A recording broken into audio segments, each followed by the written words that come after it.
Баткенде Норуз майрамы чоң салтанат менен өтүүдө. Учурда Баткен шаарынын Борбордук стадионунда Норуз майрамы өлкө башчысы Садыр Жапаровдун катышуусу менен өтүүдө.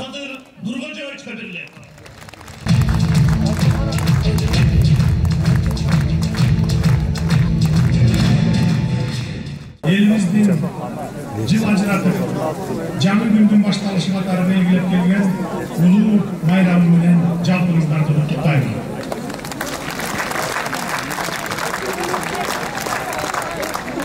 Мамлекет башчысы алгач Борбордук стадиондогу килемдер аллеясы, улуттук кол өнөрчүлүк көргөзмөсүн жана тарых барактары деген тарыхый инсандардын стенди менен таанышты.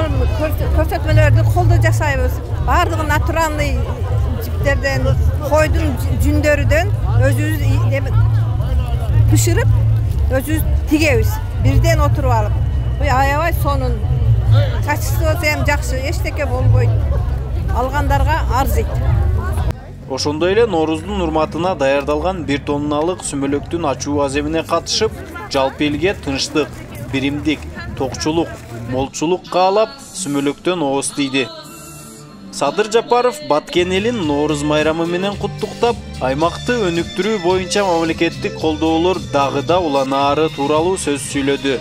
Быйылкы жылы Норуз Баткенде республикалык деңгээлде уюштурулуп, ага белгилүү маданият өкүлдөрүнүн чоң тобу да катышууда.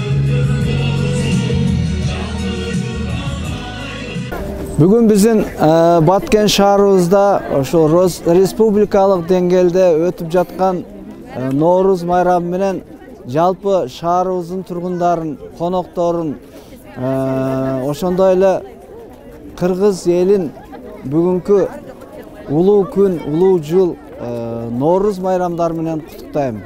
Элибизде ар дайым тынчтык болсун, молчулук болсун, токчулук болсун. Элибиздин маанайы ар дайым ушу бүгүнкү күндөй болсун. Норуз майрамыңыздар менен. Кутмандуу күнүңүздөр менен урматтуу кыргызстандыктар. Бүгүн бактылуу күндөрүбүздүн бири. Жаңы жыл тоошуп келип, элибиз Норуз майрамын Баткен областында белгилеп жатат.